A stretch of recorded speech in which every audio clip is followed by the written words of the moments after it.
ஸ்ரீ சிவசங்கரா தேவனே, ஸ்ரீ சிவசங்கரா தேவனே. Shankaram Sivashankaram. Question from Govindan sir.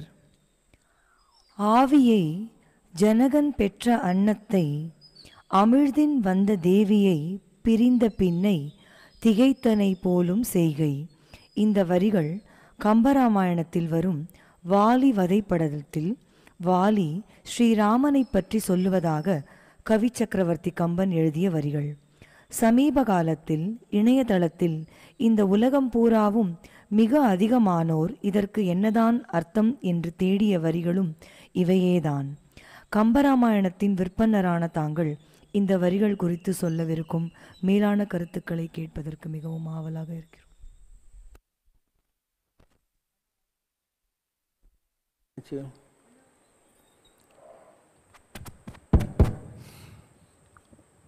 பெரிய புராணம் இது ரெண்டுமே கடவுள் அடியெடுத்து கொடுத்தது.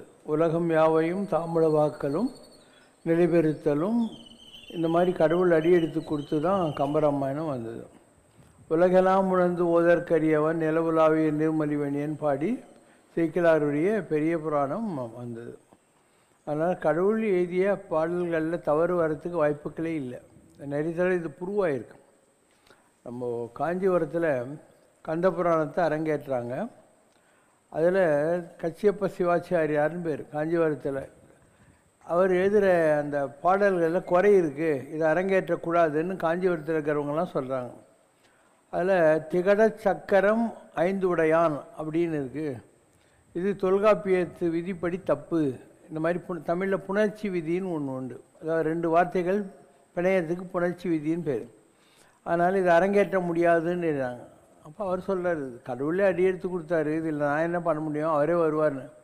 அப்போது ஒரு தமிழ் புலவரை போல் முருகப்பெருமான் வந்து, நீ தொல்காப்பியத்தை ஏன் பார்க்குற, வீரசோழியம்னு ஒரு கிராமர் இருக்குது, அதில் 18வது சூத்திரத்தில் இந்த மாதிரி 2 வார்த்தைகள் இன்டர்ஜங்ஷன் புனையலாம் அப்படின்னு சொல்லி இருக்குது அப்படின்னு சொல்லி ப்ரூவ் பண்ணுவார்.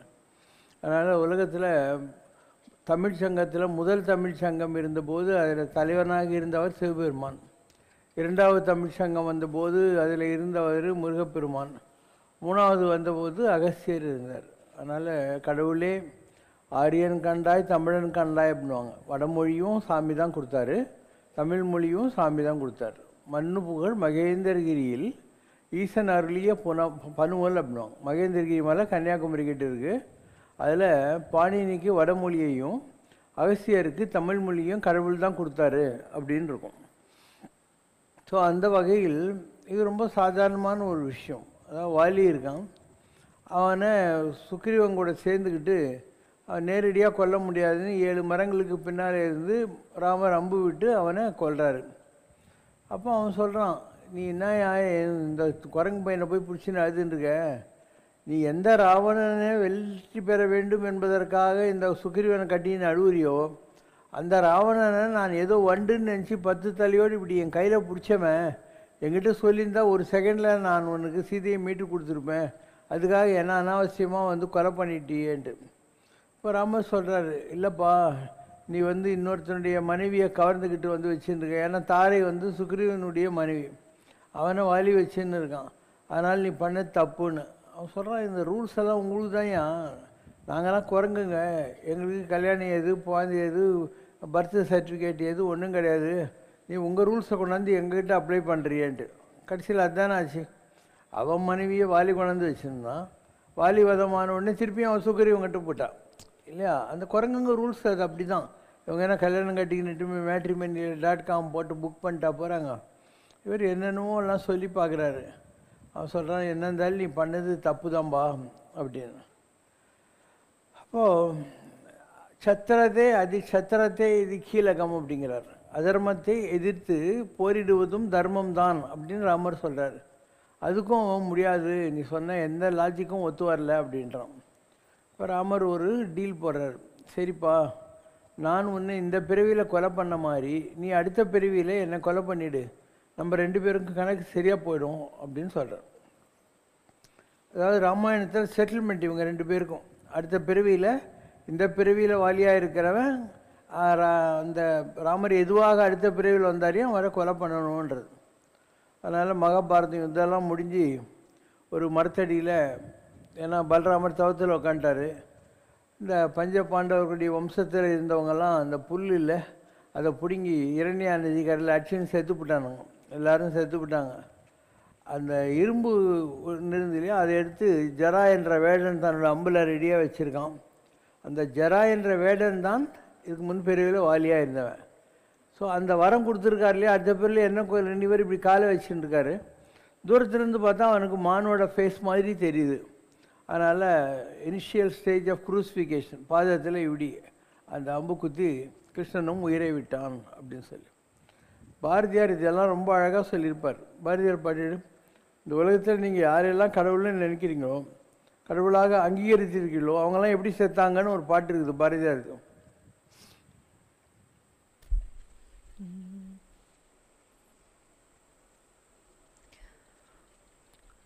நொந்த புண்ணை குத்துவதில் பயனொன்றில்லை, நோவாலே மடிந்திட்டான் புத்தன் கண்டி. புத்தர் எப்படி செத்தார்? வியாதி வந்து செத்தார். அவரை பிடிக்காதவங்க ஒரு ஏழை பொம்பளை கிட்ட சாப்பாடு அனுப்புகிறாங்க, அதில் விஷம் வச்சிடுறாங்க. அவருக்கு தெரியுது இருந்தாலும் இந்த ஜனங்க உருப்பட மாட்டேன்றாங்கன்னு. ஏன்னா அட் த டைம் இந்த உலகத்தையே உலுக்கி எடுக்கக்கூடிய ஆன்மீகம் செய்யணும்னு கிளம்பின சித்தார்த்தன் புத்தனாகி லோகம் சூன்யமயம், லோகம் க்ஷீணமயம் தெரிஞ்சுக்கிட்டார். இந்த உலகம் எல்லாமே மாயை தான், துக்கத்தை தவிர இந்த உலகத்தில் ஒன்றும் இல்லைன்னு தெரிஞ்சுக்கிட்டார். அதனால் he was willing to die voluntarily. அப்போ அந்த விஷம் கலந்து சாப்பாடு கொடுத்த உடனே அவருக்கு தெரிஞ்சாலையும் அதை சாப்பிட்டார். அப்போ நோயினாலே மடிந்திட்டான் புத்தன் கண்டீர். அந்தனாம் சங்கராச்சாரியன் மாண்டான். சங்கராச்சாரியார் காலடியில் பிறந்தார். அவரே வடக்குநாதர்னு சொல்லக்கூடிய சிவபெருமான் தான். அவங்க அம்மாவும் அப்பாவும் போய் திருச்சூர் கோயிலில் வடக்குநாதர்கிட்ட தவம் இருந்து பெற்ற பிள்ளை. அப்பா இறந்துடுறாரு, அம்மா இருக்காங்க. அவர் அம்மா முதல காலு ட்ராமாலாம் ஆடி அம்மா சாகிற போது நான் வந்துடுறேன்னு சொன்னார். ஸோ அவரும் தான் உலகத்தில் சாதாரணமான ஆளாக அவர் சாட்சாத் தட்சிணாமூர்த்தி வடக்குநாதர்னு சொல்கிறது. ஸோ வடக்குநாதர்னால் என்ன, வடக்கு திசையில் யார் இருப்பாங்க, நவகிரகங்களில் ஒன்லி குரு பகவான் இருப்பார். அதனால தான் அவருக்கு பேர் வடக்குநாதர். திருச்சூரில் இருக்கிற சாமி தட்சிணாமூர்த்தி. நீங்கள் திருச்சூரில் போய் பார்த்தீங்கன்னா தெரியும், அங்கே இந்த வெண்ணெய் இதெல்லாம் வச்சு கைலாச மலை மாதிரி இருக்கும். இந்த சிவபெருமான் இருக்கிற மூலஸ்தானம் கைலாசம் மாதிரியே அவங்க பண்ணியிருப்பாங்க. ஓகே, அதற்கடுத்த ராமானுஜனும் போனார். ராமானுஜர் என்ன பண்ணார், 3 சிலைகளை பண்ணார். தமருகுந்த திரும்பின்னு 3 பண்ணார். அதில் லாஸ்ட்டில் உயிரோடு போய் இன்றைக்கி இருக்கிற ஸ்ரீரங்கம் கோயிலில் அப்படியே உக்காந்துட்டார். இன்றைக்கும் வருஷத்துக்கு ஒரு தடவை அவங்க போய் எம்பம் பண்ணி வச்சிருக்கிற அந்த ராமானுஜருடைய உடம்புக்கு திருப்பியும் எண்ணெல்லாம் தடவிட்டு வராங்க. சிலுவையிலே அடியுண்டு இயேசு செத்தான். இயேசு சிலுவையில் போட்டாங்க. தீயதொரு கணையாலே கண்ணன் மாண்டான். ஜரா என்ற வேடன் விட்ட கணையனா அம்பு. அதனால கிருஷ்ண பரமாத்மாவும் இந்த உலகத்திலிருந்து போயிட்டாரு. பலர் புகழும் ராமனுமே ஆற்றில் வீழ்ந்தான். ராமாயணத்தில் சீதை பூமிக்கு அடியில் போயிடுறான். அதுக்கப்புறம் இவருக்கு மனசு கஷ்டமாகி போயிட்டு இவரும் ஆற்றுல போயிடுறார். சரையு நதியில் ஜலசமாதி ஆயிடுறார். அதனால் எல்லாரும் கும்பிட்ற ராமர் கூட சரையு நதியில் ஜலசமாதி தான் ஆனார். பார் மீது நான் சாகாதிருப்பேன் காண்பி. பாரதி நான் சாக மாட்டேன் அப்படிங்கிறார். எதை வச்சு சொல்கிறாரு, இந்த பூத உடல் போகும், ஆனால் நம்முடைய புகழ் உடம்பு இருக்கும். மனோன்மணியம்னு சுந்தரனார் எழுதிய காவியம் அதில் வரும், இந்த இகழுடம்போ மெய் அப்படின்னா, இது இகழக்கூடிய உடம்பு, இது ஒன்றும் மெய்யெல்லாம் கிடையாது. கணம் கணம் தோன்றி கணம் கணம் மறையும் பிணம் பல. உலகத்தில் அப்பப்போ பிறந்து அப்பப்போ சேர்த்துங்கிறதுலாம் பணத்துக்கீழே தான் வரும் அப்படிங்கிறது அதனுடைய அர்த்தம். இப்போ உலகத்தில் அழியாத ஒரு உடம்பு இருக்குன்னா அது புகழ் உடம்பு தான், இந்த இகழ் உடம்பு கிடையாது. அதனால் அந்த மனோன்மணியத்தில் வரும் இந்த இகழுடம்போ மெய் அப்படிங்கிற வார்த்தையை பயன்படுத்துவாங்க. அதனால் நீ செய்ய வேண்டியதெல்லாம் என்ன, இந்த உலகத்தில் இந்த அழியக்கூடிய கண்ணில் புசுலு, காதில் குளிமி, மூக்கில் சளி, வாயில் கப்பு, இடுப்புக்கு கீழே மலம் முத்திரம் இருக்கிற இந்த மொபைல் டாய்லெட்டை பற்றி கவலைப்படாத. உனக்கு பின்னால் many a man come to this earth, only a few make some mark and leave some trace behind them அப்படின்வாங்க. அந்த மாதிரி தோன்றி புகழோடு தோன்றுக அக்திலார் தோன்றலையும் தோன்றாமை நன்று அப்படின்னா.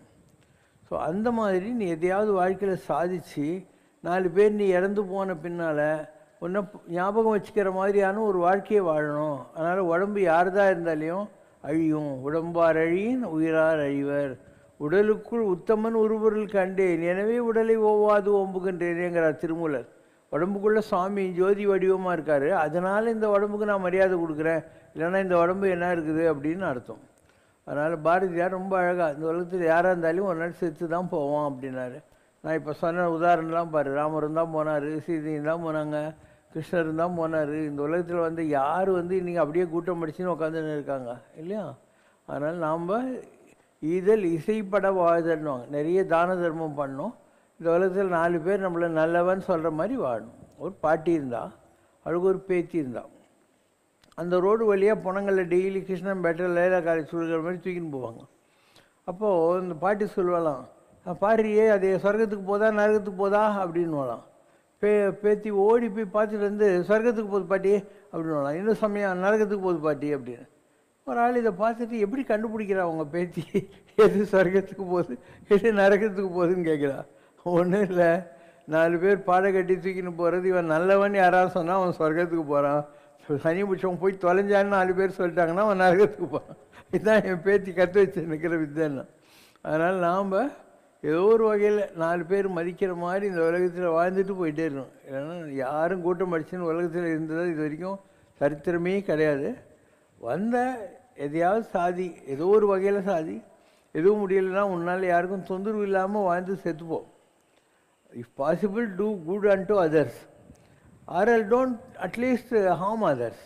நல்லது செய்தல் அற்றீராயினும் அல்லது செய்தல் ஓம்புவின் நல்லாற்றுப்படுவும் நெறியும் ஆறும் அதுவே பொருளானூர்.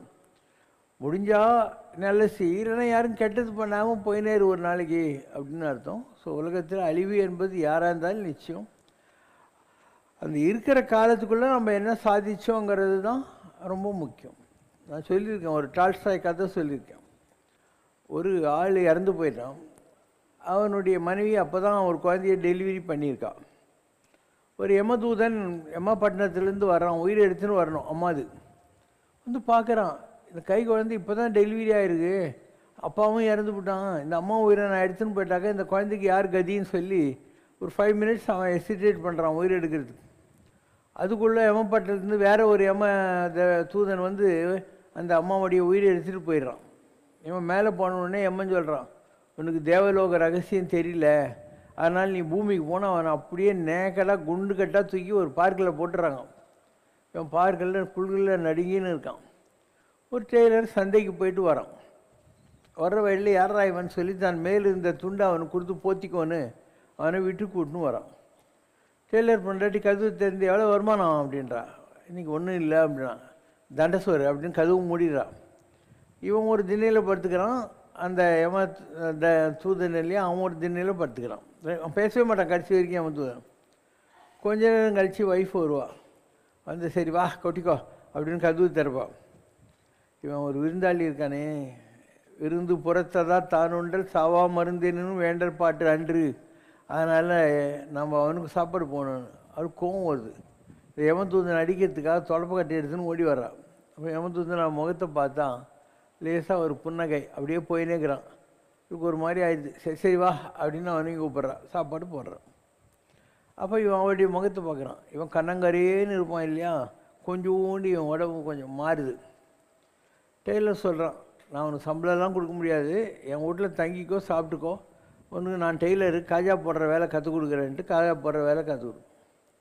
ஒரு 10 இயர்ஸ் ஆகிருக்கும். ஒரு கோச் வண்டின்னுவாங்க அந்த காலத்தில், குதிரை பூட்டின வண்டி. அதில் ஒரு பணக்கார கேள்வி வரா. அவள் கூட ஒரு 10 வயசான ஒரு குழந்தை, இன்னொரு குழந்தை ஒரு 3 வயசு இருக்கும். வந்த உடனே அவள் சொல்கிறா, இந்த 10 வயசான குழந்தைக்கு கை கொஞ்சம் சரியில்லை, அதனால் நல்லா கொஞ்சம் லூஸ் விட்டு தைக்கணும் அப்படின்னு. அடுத்த குழந்தைங்க எப்படி வேணால் தைக்கன்னு சொல்லிட்டு இவன் அந்த 10 வயசு குழந்தைய பார்ப்பான், லேசாக சிரிப்பான். இவனுடைய உடம்பு இன்னும் கொஞ்சம் நல்லா தகதகான ஆகிடும். இன்னும் ஒரு 2 வருஷம் ஆகும். ஒரு கார் வந்து நிற்கும். அதில் ஒரு பணக்காரன் வந்து, இந்தாங்க 10 மீட்டர் துணி, இதில் 20 வருஷம் தாங்குற மாதிரி எனக்கு சூட்டு கோட்டெல்லாம் தையுங்க அப்படின்னு 3 நாளில் டைம் கொடுத்துட்டு போவான். அதுக்குள்ளே நம்ம டெய்லரிங் அசிஸ்டண்ட்டில் அவன் டெய்லர் ஆகிடும், மேஜர் டெய்லர் ஆகிட்டான். ஒரு நாளாவது ஒன்றும் பண்ணல, 2 நாளாவது ஒன்றும் பண்ணல. டெய்லர் சொல்கிறான், இவ்வளோ நாளாக வாய் மூடின்னு அமைதியாக நல்ல பேர் எடுத்து கொடுத்தியடா, இன்றைக்கி என்ன இன்றைக்கி டெலிவரிக்கு வரப்போகிறான் பாரு பணக்காரன், என்ன பண்ணுறதுன்னு சொல்லி இவன் என்ன பண்ணான், அந்த துணி 10 மீட்டரில் அதை டர்ன்னு கிழிக்கிறான். அதில் ஒரு பெட்டு கவரு, ஒரு தலகாணி தைக்கிறான். அப்போ அந்த பணக்காரனுடைய கார் டிரைவர் வந்து, சார் எங்கள் முதலாளி மண்டையை போட்டார், அதனால் அவருக்கு சூட்டெல்லாம் வேணாம், அவரை பாடை கட்டி தூக்கின்னு போகிற போது வசதியாக போட்டோம், ஒரு தலகாணி வரையும் பெட் கவரும் பண்ணுங்கன்னு. இப்போ இவன் உடம்பு கோல்ட் ஆயிடுச்சு, எவன் தூதந்து அப்படியே டொயின்னு மேலே பறக்க போகிறான்.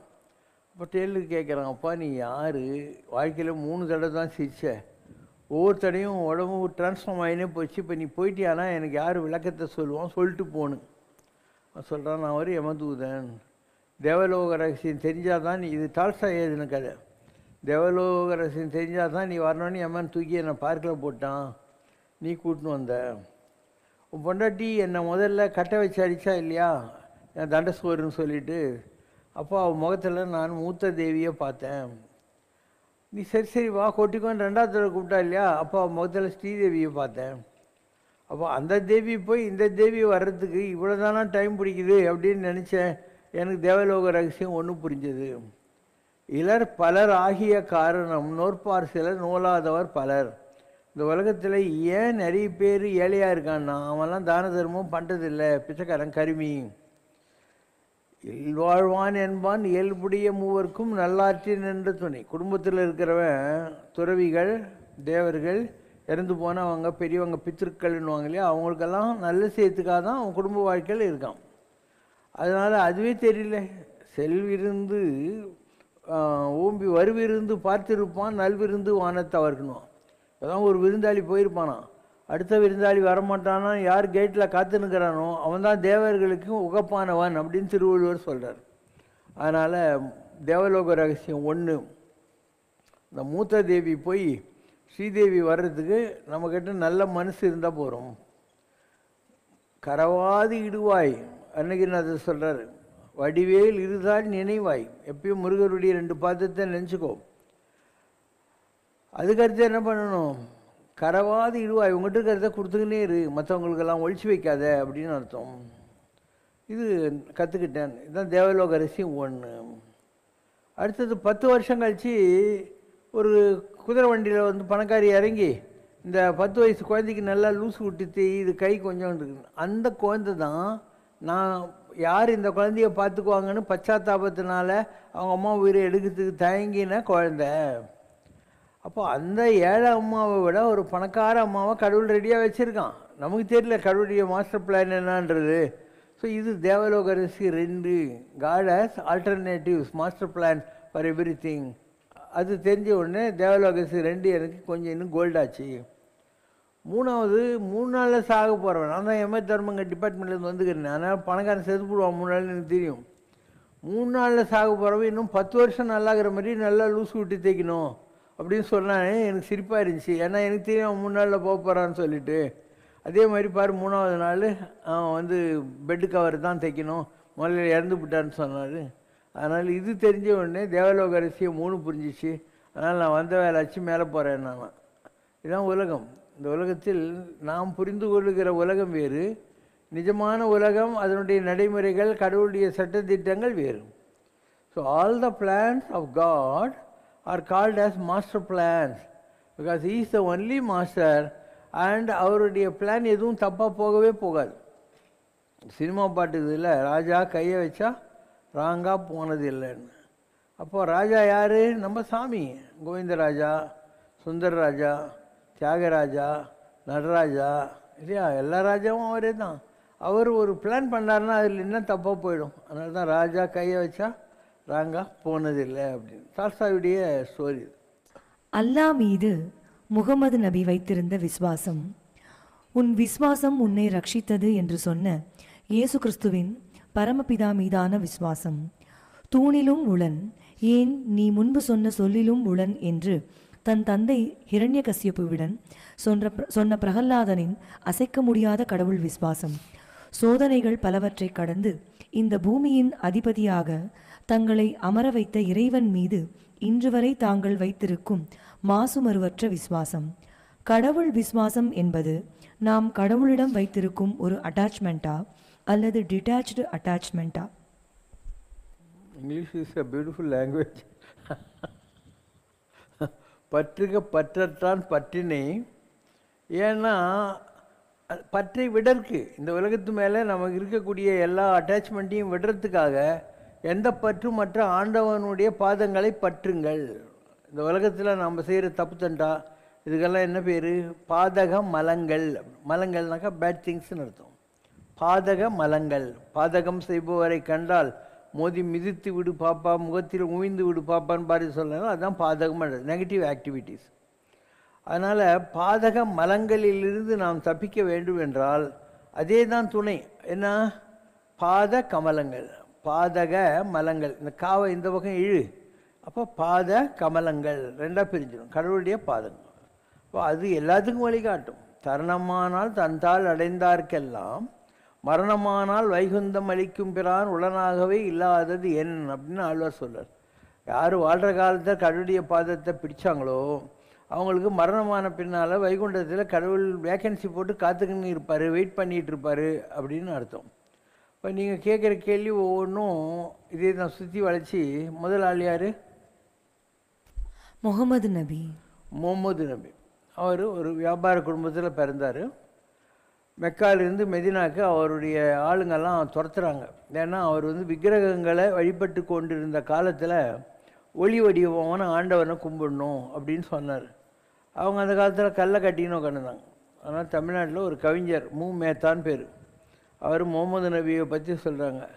அராபியர்கள் ஒரு காலத்தில் கல்லை பூவால் அடித்தார்கள், இன்றோ முகமது பூவே உன்னை கல்லால் அடித்தார்கள்னு. கல்லை பூவில் அடித்து பூஜை பண்ணியிருந்தாங்க அரப்ஸ் எல்லாம். இன்றைக்கி நீ பூ மாதிரி ஆளியா அவன் முகமது நபி, ஒன்று அவங்க கல்லால் அடித்தாங்க. அந்த மாதிரி கல்லால் அடித்து துரத்துறாங்க. அப்போ இவர் தௌர் மாலைன்னு ஒன்று இருக்குது. அங்கே போய் தப்பிச்சு ஒரு குகையில் இவரும் இவர் மாமா அபூபக்கரும் இருக்காங்க. அப்போ அவர் சொல்கிறார், 2000 பேர் அவங்க நம்மளை துரத்தின்னு வராங்க, இன்றைக்கி நாம் ஒழிஞ்சோம் அப்படின்னு மாமா சொல்கிறார். இல்லை நம்ம 3 பேர் அப்படின்றார். நம்ம 2 பேர் தானே இருக்கோன்றார். அல்லாஹ் நம்மோடு இருக்கிறார் அப்படின்னாராம். அப்போ இந்த வார்த்தையை கேட்ட உடனே அல்லாஹ்க்கு சந்தோஷம் ஆகி போய் கோகவாசலில் ஒரு செலந்தி வலை பின்னுற மாதிரி பண்ணிட்டாங்க. அவங்கெல்லாம் பார்க்குறாங்க, டே செலந்தி வலை இருக்குதுடா, அவங்க உள்ளே போயிருக்க மாட்டாங்களா அப்படின்னு அவரை அந்த குகையில் விட்டுட்டு போயிட்டாங்க. இது அல்லாஹ் இவருக்கு செய்த மிக நல்ல உபகாரம் அந்த இடத்துல. அதுக்கப்புறம் மெதினாவுக்கு போகிறாரு, இவருடைய கருத்துக்கள் எல்லாம் பரப்புகிறாரு, எல்லாம் பண்ணுறாரு. அவருக்கு ஒரு 4 நிமிஷம் அல்லாஹ்வுடைய தரிசனம் கிடைக்குது. கடவுளுடைய தரிசனம் 4 நிமிஷம்தான். அவருக்கு ஒரு தடவை தான் கடவுளுடைய தரிசனம் கிடைச்சது. கத்திஜா பாயை கட்டிக்கிட்டு இருக்காரு. அவருக்கு ஒரு மருமக இருக்கா, எல்லாம் இருக்கு. ஒரு நாள் கத்திஜா பாய்கிட்ட அவர் சொல்கிறார், எனக்கு தூக்கம் வர மாட்டேன்னுது, உடம்பெல்லாம் நெருப்பாக தகிக்குது, வீட்டில் ஏதாவது நீ பணம் வச்சுருக்கியா அப்படின்றார். ஆமாங்க, நீங்கள் சாக கிடைக்கிறீங்க, உங்களுக்கு நாளைக்கு தூக்கி போகிறதுக்கு செலவுக்கு இல்லையேன்னு நான் ஒரு 10 வெள்ளி வச்சுருக்கேன்னாலாம். அது முதல்ல போய் யாருக்காவது கொடுத்துட்டு வா அப்படின்றார். என்னங்க இப்படி சொல்கிறீங்க, நம்மக்கிட்ட ₹1 கூட இல்லைங்க. அதெல்லாம் எனக்கு தெரியாது. இந்த மாதிரி நடு ரோட்டில் நின்று 1 மணி நேரம் கழித்து யாரோ ஒரு பிச்சைக்காரனுக்கு அதை கொடுத்துட்டு வீட்டுக்கு வரான். கோச்சிக்காதீங்க, எதுவுமே நம்மக்கிட்ட இல்லையே, உங்களுக்கு ஏதாவது ஆச்சுன்னா நான் எங்கே போகிறேன்னு. அப்போ அவர் சொல்லுவார், நீ போய் ராத்திரி 10 மணிக்கு வெயிட் பண்ணி யாரோ ஒருத்தனை கொடுத்துட்டு வந்தியே, அந்த மாதிரி நமக்கு தேவைன்னா கடவுள் இன்னும் யாரையாவது அனுப்புவார் அப்படின்னாலும். அதே மாதிரி அவர் இறக்க போகிற நேரம் வருது.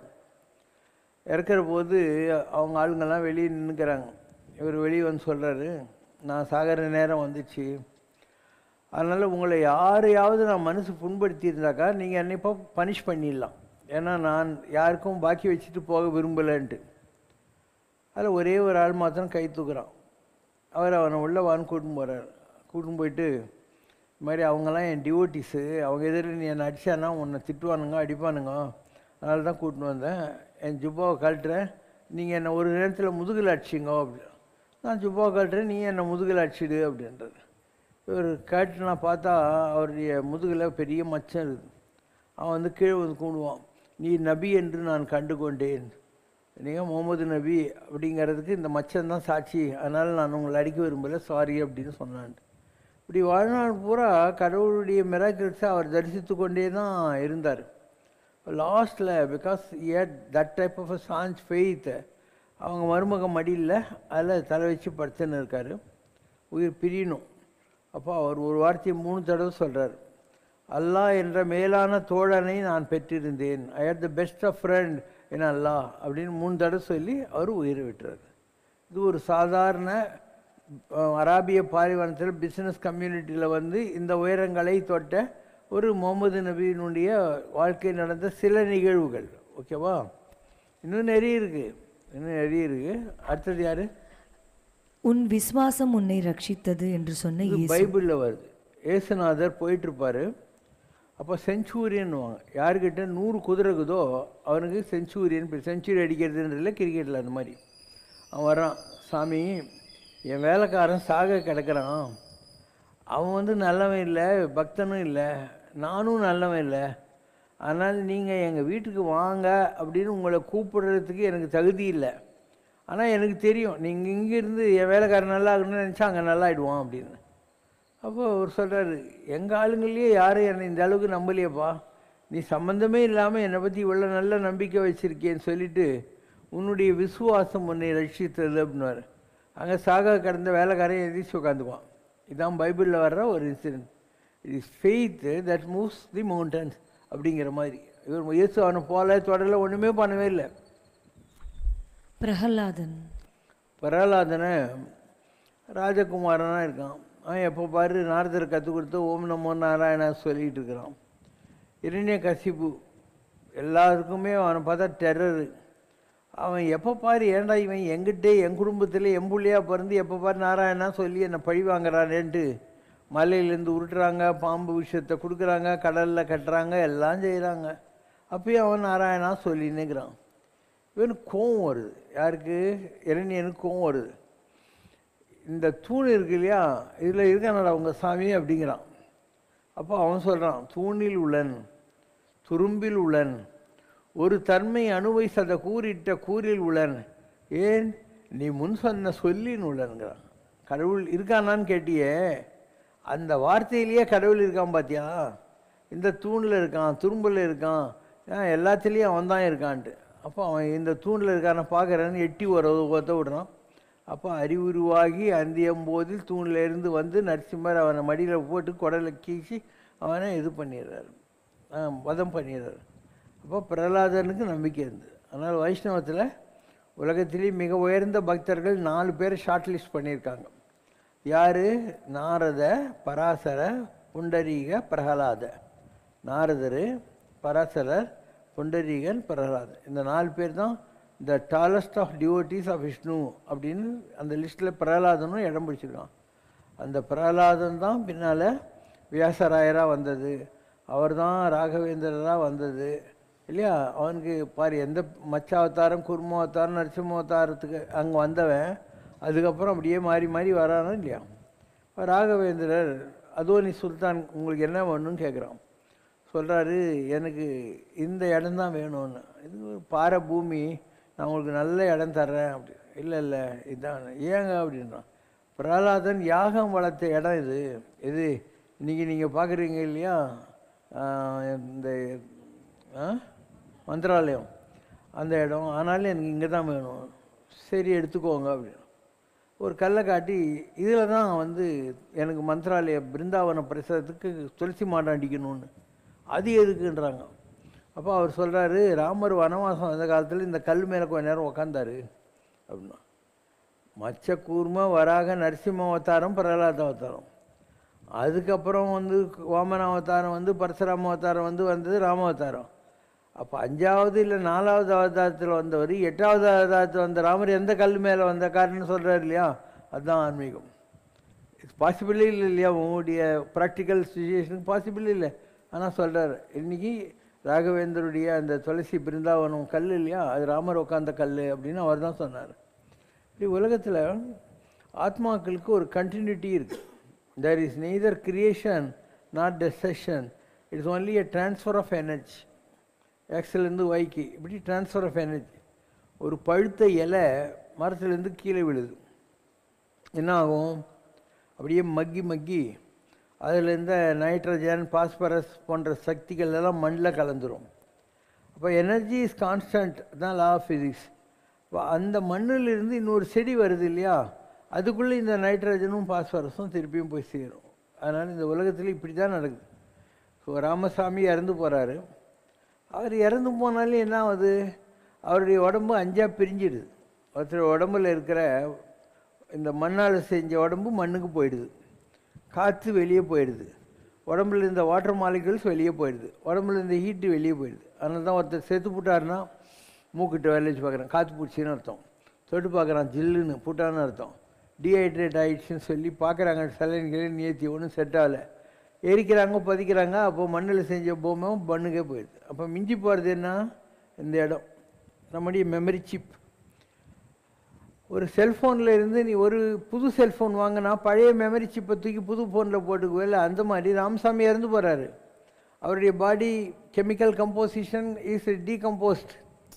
ஏன்னா அப்போ அதில் இருந்த மெமரி சிப்பு புதுசாக இப்ராஹிம் கிட்ட, ஜான் கிட்ட, இல்லை முன்சாமி கிட்ட, கோதண்டராமன் கிட்ட யாருக்கிட்டையும் திருப்பியும் வந்துடுது. மெமரி சிப்பு தான் திருப்பியும் வருது.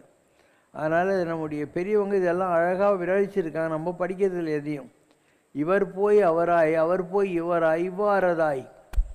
எருவாய் கருவாய் தன்னிலே உருவாய், இதுவே பயிராய் விளைவாகி, இவர் போய் அவராய், அவர் போய் இவராய், இதுவே தொடர்பாய் வெறி போல. ஒரு தாய் இரு தாய் பல பிறவியில் ஒரு தாய். இதுக்கு முன் பிறவிகளில் எத்தனை தாய்மார்கள் இருந்திருப்பாங்க, நம்ம எத்தனை தாய்மார்கள் கிட்ட வந்து பால் அருந்தி இருப்போம். அதெல்லாம் யோசனை பண்ணு. ஆழ்வார் சொல்கிறாரு, ஒரு 7 சமுத்திரம் ரொம்பிடும் போலகுது. இந்த உலகத்தில் நான் எத்தனை தாய்மார்கள்கிட்ட வந்து வளர்கிறதுக்காக வந்து ஃபீடிங் வாங்கணும், அத்தனை சமுத்திரம் ரொம்பிடுங்கிறார். அப்போ ஒரு தாய் இரு தாய் இவ்வாறதாய். ஒரு தாய் இரு தாய் பல கோடியதாய், உடனே அவமாய் அழியாதே. ஒரு கால் முருகா பரமா குமரா. அப்போ என்ன பண்ணணும், ஒரே ஒரு தடவை நீ உருப்படணுன்னா, ஒரு கால்னா ஒரே ஒரு தடவை, ஒரு தப்பான்றாங்களா அது மாதிரி, ஒரு கால் முருகா பரமா அப்படின்னு சொல்லி கத்திர வித்தியை கற்றுக்கோ. முருகா எனவோ தரமோதடியார் முடிமேல் இணைத்தாள் அருள்வோனே. முனிவோர் அமரோர் முறையோ எனவே, முதுசூருர மேல் விடும் வேலா. திருமால் பிரமா வரியா. அதெல்லாம் அவருடைய புகழ்ச்சி. இந்த மாதிரி அசுரர்களை அழிக்கிறதுக்காக வேலி விடுறவன் திருமாலுக்கும் வந்து மருமகன், இதெல்லாம் நமக்கு இருக்கு இல்லை. ஓகே, ஸோ இதெல்லாம் ரொம்ப பெரிய விஷயங்கள். நம்ம ஆளுங்க ரொம்ப அழகாக சொன்னாங்க. இப்போ ஒரு கெமிக்கல் கம்போசிஷன் இருந்தால் அது டீகம்போஸ் ஆகும். இப்போ வாட்டர் அப்படின்னு வச்சுக்கோ, H2O, 2 ஹைட்ரஜன் மாலிக்யூல், ஒரு ஆக்சிஜன், H2O, அது பிரியும். ஹைட்ரஜன் சல்ஃபேட், H2SO4, இப்போ 2 ஹைட்ரஜன், ஒரு சல்ஃபரு, 4 ஆக்சிஜன் பிரியும். இப்படி எல்லாமே உலகத்தில் ஒரு கெமிக்கல் கம்போசிஷன் இருந்தால் கெமிக்கல் டீகம்போசிஷன் இருக்கும். உனக்கு டவுட் இருந்தால் நம்ம வித்யாராமன் வந்து கெமிஸ்ட்ரி எம்எஸ்சி.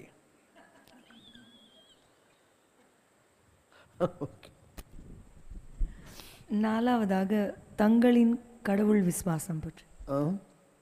உங்களோட கடவுள் விசுவாசம் பற்றி. எனக்கு சின்ன வயசுலேருந்தே கடவுள் மேலே ரொம்ப நம்பிக்கை உண்டு.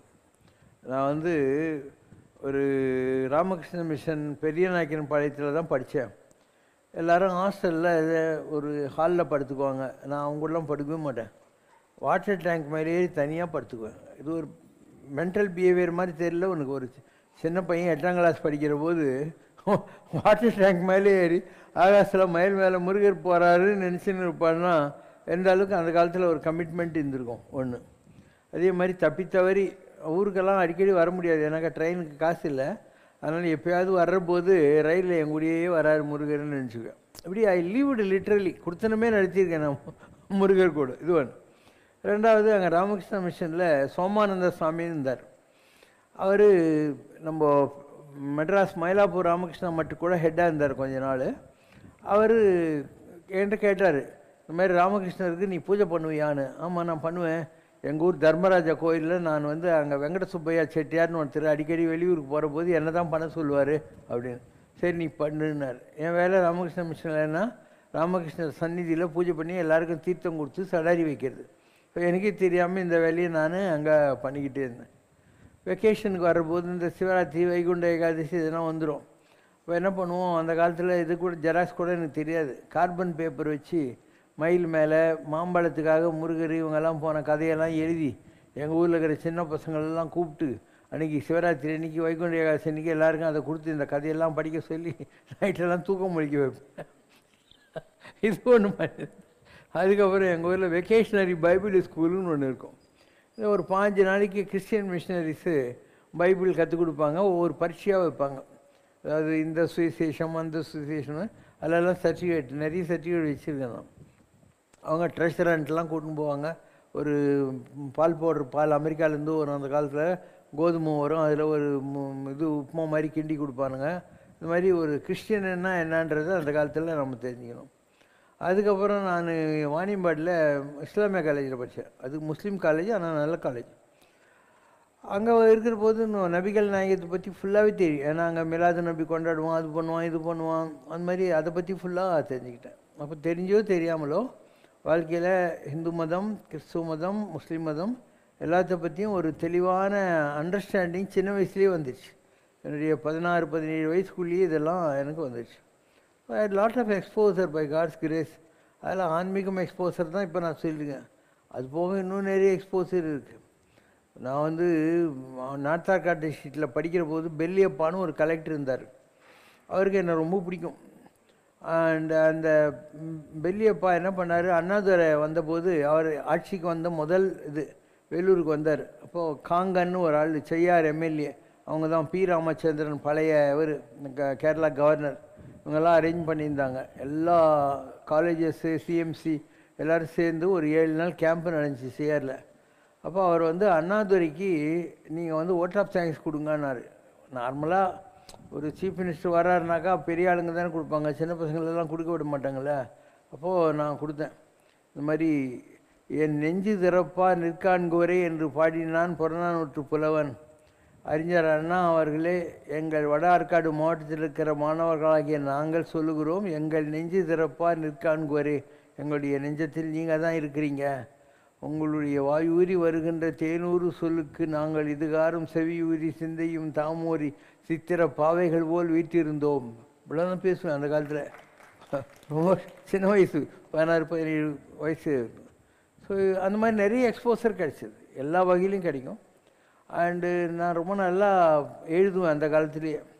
இப்போ ஒரு நார்மலாக ஒரு ஸ்கூலில் காலேஜில் கேள்வி கேட்பாங்க இல்லையா, எங்களுக்கு இருந்ததுன்னா கும்பகாரணன் வதைப்பாடலும். ராமாயணத்தில், கம்பராமாயணத்தில் கும்பகர்ணனை எப்படி தூக்கத்திலிருந்து எழுப்புறாங்க, அவனை எப்படி வதைக்கிறார் ராமர்ன்றது தான் பாடம். அது ப்ரோஸ் கொஷன். இந்த மாதிரி கும்பகர்ணன் ராவணனுக்கு அறிவுறுத்தியது யாது அப்படின்னு கேள்வி இருக்கும், தான் கேள்வி. அதுக்கு நான் ப்ரோஸில் தானே பதில் எழுதணும், நான் பொய்ட்டிக்கலாக பதில் எழுதுவேன். நீலகண்டன் அருளிய சூலவலியால் காலனுக்கும் காலனாக விளங்கியவன் கதறி எழுதான், அண்ணா நீ சிதையின்பால் வைக்கும் ஆசை உன் சிதையின்பால் வைக்கும் ஆசை என்று அறிவுறுத்தினான் அப்படின்னு எழுதுவேன். ரொம்ப டிஃப்ரெண்ட்டாக இருக்கும் என்னுடைய எல்லாமே. கோயம்புத்தூரில் 152 ஸ்கூல் இருந்தது அப்போ 8ஆம் கிளாஸ் 9ஆம் கிளாஸ் 10ஆம் கிளாஸ் எஸ்எஸ்சி அப்புறம் பியூசி வந்து. அப்போ அங்கே 3 வருஷமும் நான் தான் வந்து ஃபஸ்ட்டு. அந்த 152 ஸ்கூல்லையும் நான் தான் கட்டுரை போட்டி, பேச்சு போட்டி எல்லாத்துலேயுமே ஃபஸ்ட்டு வருவேன். அந்த காலத்துலேயே வந்து காமராஜருடைய 60வது வயசு விழாக்கு நிஜத்தில் எங்கள் அப்பாக்கிட்டேயே வெள்ளி கப்பெல்லாம் வாங்கியிருக்கிறேன். நான் அந்த காலத்துலேயே வாங்கியிருக்கிறேன். அண்டு இன்னும் சில நேரங்களில் அவங்க என்ன பண்ணுவாங்க, அந்த 152 ஸ்கூல்லேருந்து ஒரு பையனை கூப்பிட்டு ஒரு ஆளில் உட்கார வச்சு போர்டில் எழுதுவாங்க டாப்பிக்கு. எல்லாரையும் வெளியே அனுப்பிச்சிட்டு இன்ஸ்டண்ட்டாக பேச சொல்லுவாங்க. அதாவது you have to talk immediately, no preparation, nothing. அந்த மாதிரி அந்த காலத்தில் எலக்ட்ரிஷன் கண்டெஸ்ட்லாம் இருக்கும். அப்போது ஒரு தடவை அங்கே எழுதி போட்டாங்க, ஒரே உலகம் அப்படி, ஒன் வேர்ல்டு, அதுதான் டாபிக். அப்போ நான் சொல்கிறேன், இந்த மாதிரி தமிழன் வந்து நிலப்பரப்பிலே குறுகி இருந்தாலும் கூட இவனுடைய மனம் என்பது உலகு தழுவியதாக இருந்தது அப்படின்னு சொல்லிட்டு, அகர முதல் எழுத்தெல்லாம் ஆதி பகவன் முதற்றிய உலகு என்று பாடினான் வள்ளுவன், உலகம் யாவையும் தாமுளவாக்கலும் என்று பாடினான் கம்பன், உலகெல்லாம் உணர்ந்து ஓதற்கரியவன் என்று பாடினான் சேக்கிழார், உலகத்தீரே வலதற்கத்தீரே மனிதனுக்கு வயது 100 அல்ல என்று பாடினான் கவிஞன், ஆண்டாண்டுதோறும் அழுது புரண்டாலும் ஆண்டார் ஒருவரோ உலகத்தீர் மாநிலத்திலே என்று பாடினாள் அவை. இப்படிலாம் சொல்லிட்டு தமிழனுடைய மனசு தமிழ் நிலப்பரப்பு குறுக்கி இருந்தாலையும் பறந்து இருந்தது. எனது பிள்ளை எனது பெண்டு என்று சொல்லுகிற சிறிய கடுகு உள்ளத்தை விட்டு தொல்லுலக மக்களெல்லாம் ஒன்றை என்னும் தாயுள்ளம் தனியுள்ளம் தனிலென்றோ இன்பம் என்ற பாரதிதாசனுடைய வார்த்தைக்கு தமிழன் எடுத்துக்காட்டாக இருந்தேன். இப்படி தான் பேசுவேன் நான். என்ன தான் பண்ணுது தெரியாது. அந்த காலத்தில் தான் ஹிந்தி கிடையாது. அவர் நவநாசரன் செட்டியார் பயங்கரமான கல்வி அமைச்சராக 1934 இருந்தவர். அதனால் ஸோ இந்த இந்தியாவுக்கு 15வது சுதந்திரம் வருதில்ல, அப்போ ஒரு ஹிந்தி வாத்தியார் சுதந்திர நீ ஹிந்தியில் பேசுனார். 5வது சுதந்திரம்னா பார்த்துக்கோ, இன்றைக்கி எவ்வளோ 70வது சுதந்திர தினம் ஒழிங்குது. அப்போது நாம் சொல்கிறோம் இந்த மாதிரி ஆஜ் பாரத் கா 15वां சுதந்திர தின் மனா ரहे हैं. दुख की बात ये है कि जिन्होंने स्वतंत्रता के लिए बीज बोया वो जो हमारे बीच में नहीं है. அதுக்கப்புறம் காலேஜில் இதெல்லாம் நடக்கும்ல பட்டிமன்றம். என்னுடைய வாத்தியார் வந்து கவிக்கோ அப்துல் ரஹ்மான், ரொம்ப பெரிய ஆள். இங்கே கூட ஒரு 3 தடவை வந்திருக்காரு. என்னுடைய முன்னாள் மாணவர் இன்று என் ஆசான்னு இங்கே பேசியெல்லாம் இருக்கார். அங்கே போர்டில் போட்டிருப்போம், அந்த ஸ்பீச்செல்லாம் போட்டு. அவர் அந்த காலத்தில் அவர் எதிர் அணியில் இருப்பார், நான் இந்த அணியில் இருப்பேன். ஒரு 15-16 இயர்ஸில் ஒரு ஆள் இப்படியெல்லாம் பேச முடியுமா? நீ யோசனை பண்ணி எதுவும் இருக்குது, ஒரு விட்டக்குறை தொட்டக்குறை இருக்குது. இல்லைன்னா இது அந்த ஏஜுக்குள்ளே இதெல்லாம் கிடையாது. ரொம்ப வித்தியாசமானது என்னுடைய life. Always I use to be in life light. ஒரு வெளிச்சத்தில் தான் நான் இருப்பேன். அண்டு கவிதையெல்லாம் எழுதுவேன், நிறைய கவிதையெல்லாம் எழுதுவேன், கட்டுரைகள்லாம் எழுதுவேன். இது அதுன்னு பண்ணாததெல்லாம் கிடையவே கிடையாது. ரொம்ப டிஃப்ரெண்ட்டாக கூட இருக்கும். அதாவது ஒரு முரசுன்னு ஒரு பத்திரிகை நடத்தினிருந்தேன். வேணா நம்ம லைப்ரரிக்கு போய்ப்பார். அந்த காலத்துலேயே அதை ராக்கெட்டு தொழில்நுட்பத்தை பற்றி ஒரு கட்டுரை, சிலப்பதிகாரத்திலேருந்து ஒரு சின்ன ஓரங்க நாடகம் வரிசையாக இருக்கும். அதில் எல்லாமே இருக்கும். அதில் வந்து அந்த ஒரு கடைசி பக்கம்னு இருக்கும், லாஸ்ட் பேஜின்னு அந்த மாதிரி எழுதுவோம். அண்டு ஃபுல்லாக எல்லாம் அங்கங்கே படம் போட்டு ரொம்ப பிரமாதமாக பைன் பண்ணி இருக்கும். முரசுன்னு பேர் அதுக்கு அந்த காலத்தில். ஸோ அந்த மாதிரி அந்த கவிதைகள் சொல்கிறேன் இல்லையா, அதெல்லாம் ரொம்ப சாதாரணமாக இருக்கும், ஆனால் ரொம்ப நல்லாயிருக்கும். அதனால் ஏதோ இருக்குது, விட்டுக்குறை தொட்டுக்குறை. இல்லைன்னா இன்றைக்கி கடவுளுக்கு வேலை செய்யறதுக்கு ஏதோ ஒரு வகையில் கல்வியெல்லாம் கற்பித்தாய் நின்பால் நேயம் காண வைத்தாயே நாய அமோதிய கல்வியும் எம்மருவும் தாமே பெற வேலைவர் தந்ததினாலும் எல்லாம் முருகருக்கு தேவைப்படுச்சு. அதனால் சின்ன வயசுலேருந்து நமக்கு எல்லாத்துலேயும் ஒரு ட்ராப்ஸ் கற்றுக் கொடுத்து அப்புறம் இந்த வேலையை ஒழுங்காக பண்ணுறா அப்படிங்கிற மாதிரி அனுப்பிச்சார். இதெல்லாம் ஒரு காலம் மாறிக்கினே இருக்குது. எனக்கு இப்போ 77 வயசு ஆயிடுச்சு. என்கிட்டயே எனக்கு ரொம்ப பிடிச்ச விஷயம் என்னுடைய மெமரி பவர். சான்ஸே இல்லை. எனக்கே ஆச்சரியமாக இருக்கும், எப்படா இதெல்லாம் வருது போகுதுங்கிற மாதிரி.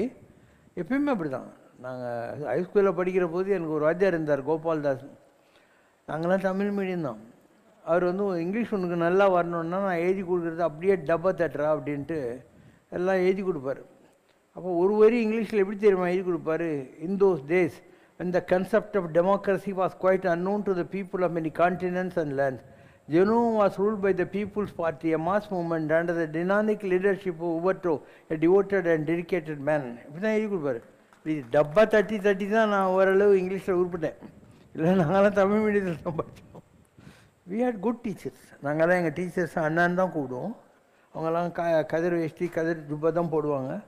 ரொம்ப டிஃப்ரெண்ட்டாக இருக்கும். உருவல்ல இறையல்லவோ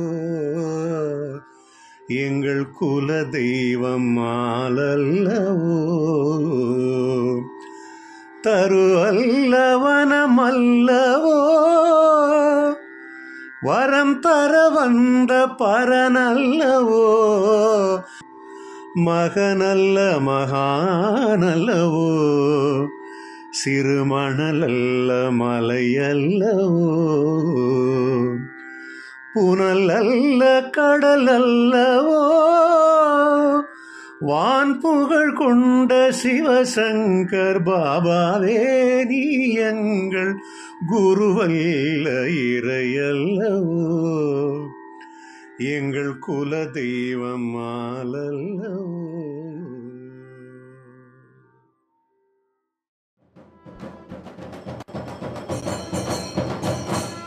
நாதபிந்து கலாதீனமோ நம வேதமல் நமோ நம ஞான பண்டித சாமி நமோ நம வெகு கோடி தீபமங்கள ஜோதி நமோ நம தூய அம்பல லீலா நமோ நம தேவ குஞ்சரி ஆஹா நமோ நம அருள் தாராய் வீரலும் பர கோலால பூஜையும் கோதலும் துணையாசார நீதியும் வீரமும் குரு ஸ்ரீபாத சேவையும் மறவாத வேதலம் புகழ் காவேரியாள் பிள்ளை சோழ மண்டல மீதே மனோகர ராஜகம் வீர நாடாளும் நாயக வயலூரா.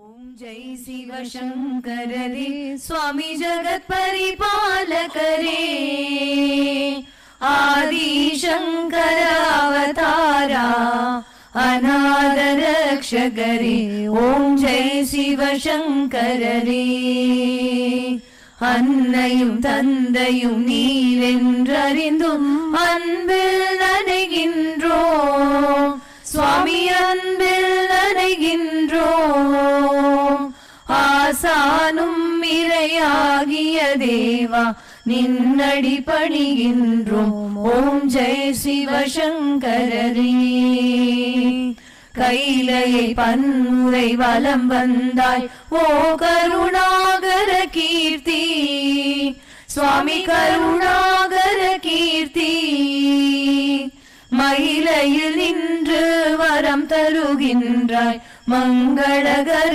மூர்த்தி ஓம் ஜெய் சிவசங்கரரே ஆனந்த சாகரம் தனிலம்மையாழ்த்தும் அற்புத அருள் ஜோதி சுவாமி அற்புத அருள் ஜோதி ஆரத்தி செய்து பாடி மகிழ்ந்தோம் அருள்வாய் பரஞ்சோதி ஓம் ஜெய் சிவசங்கரரே நாராயண நாராயண ஓம் சத்யநாராயண நாராயண நாராயண ஓம் நாராயண நாராயண ஓம் சத்யநாராயண நாராயண ஓம் சத்யநாராயண நாராயண ஓம் ஓம் ஜெய் சிவசங்கரரே.